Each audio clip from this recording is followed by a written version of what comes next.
With the online radio space growing vastly, it is without a doubt that it could give mainstream radio a run for its money. On today's show, I'm joined by the founder and managing director of Opulence Radio, Tolu Mutaung, to take us through the day-to-day runnings of an online radio station. I'm Zoni Lengubeni and you're watching Joburg Today. Tolu, thank you very much for joining me. It's a pleasure. Now tell me, why the online space? It's the future. It's not even a brainer. Everything now is moving online, and also with the fact that it's more accessible and people want convenience really. So it's more of embracing that space because it gives people what they want and what they need as well. So it's basically giving a solution and being proactive in terms of what is it that is relevant, what is it that is needed. You have an online radio called Opulence Radio.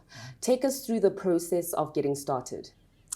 It's a long one. It's a lot. It is a lot. Of course, everything starts with a concept, in mind, having an idea of you want to do something, and then the next question is how do you then get to do it? Of course, you then have to put down a concept that will actually work, because also you wouldn't just start a radio station. There are many radio stations. So when you start, it's a matter of why yours. Why should people choose to listen to yours, versus others that are there. Especially because now you're going to compete with mainstream media that they've been there for years. I mean, they've got millions and millions of listeners. So it was a matter of doing a lot of research to basically try to find out and understand how it works, and also then to say, what is it that will be unique about this one? That when it comes forth, people would actually choose it, over others. So then it's issues of resources. You need equipment for you to get connected. And obviously, it's a matter of you have to get a certain type of equipment that will work. And I think also the advantage with that is that with online space, you don't really have to go big like, traditional radio stations would do. Then it's a matter of human resources. You need presenters as well, because then you also have to make a decision. Do you want it to be live? Do you want it to be podcast? Is it 24/7 or is it on specific hours? You look at all of those, and then it's a matter of how do you then, start and get it going? But most importantly, how do you get people to know about it? Now, you touched on differentiating, making sure that you stand out from the many that there are. Yeah. How would you say Opulence Radio stands out?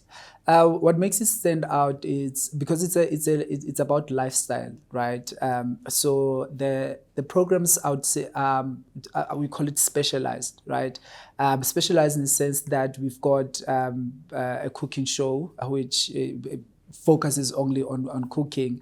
We've got a show that focuses only on LGBTQI plus issues, not just the feature, but the whole show. We have a travel show that focuses on everything travel, so that is basically what distinguishes it from others, that, it gives specific shows that throughout that show, though there are different segments, but it focuses on a particular topic. The online space is not a very easy space to navigate. Yeah. What are some of the challenges you have occurred along the way? Sure. A lot.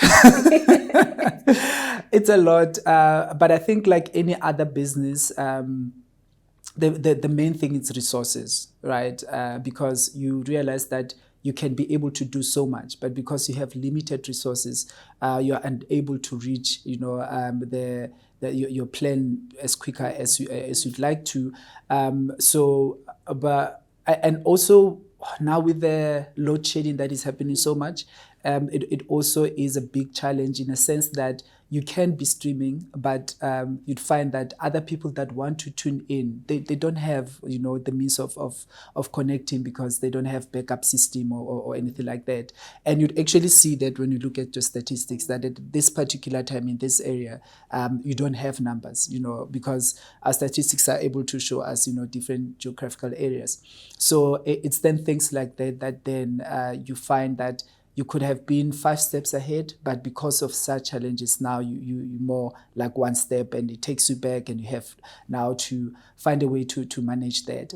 But also is that as much as the younger generation understands online and they're embracing it, the older generation, it's a bit of a challenge, And you see that many times when you want to work with different brands, you present a proposal, and they're more like,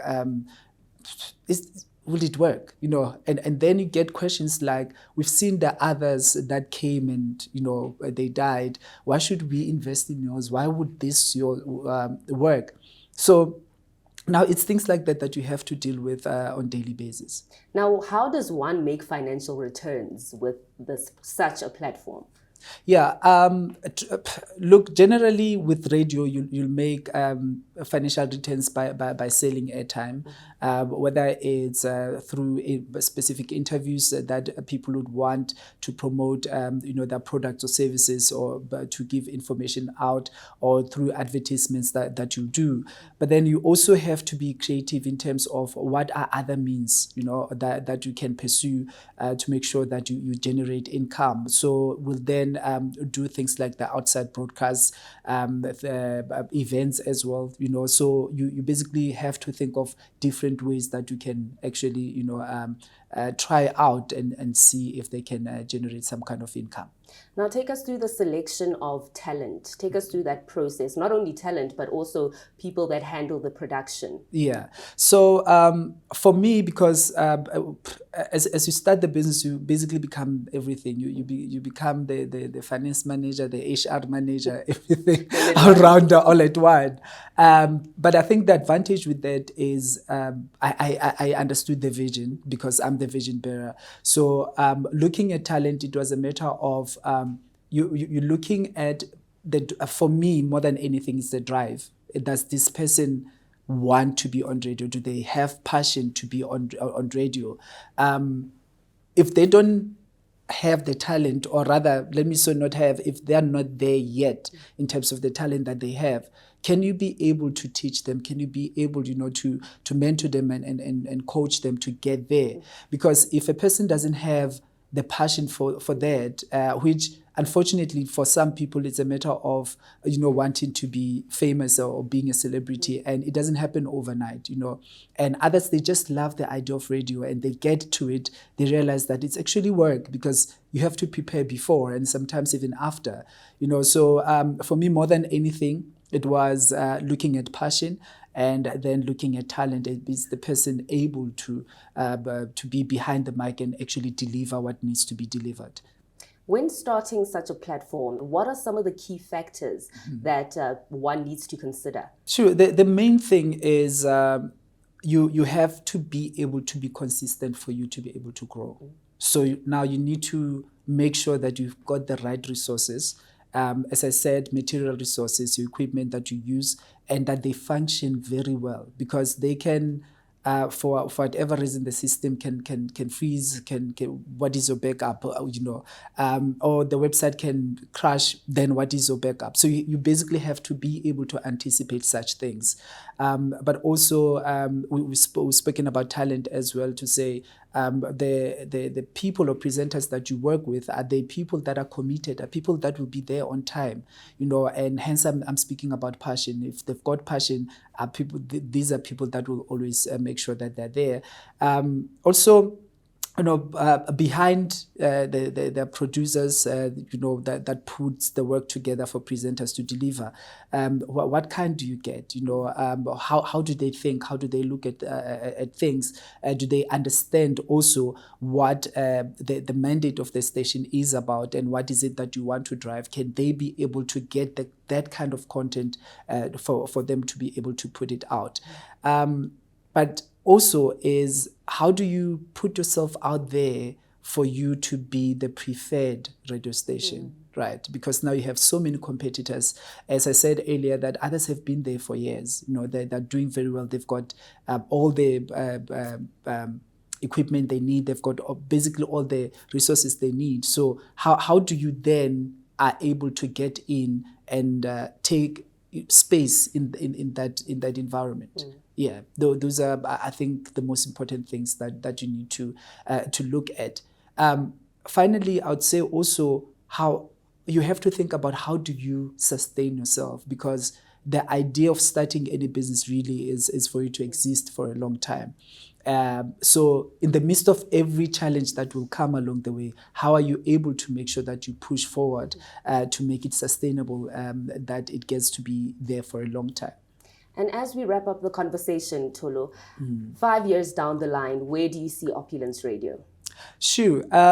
See Opulence Radio really having penetrated the rest of Africa, because the idea is we are online. Why not have presenters from other parts of the African continent, presenting shows from there?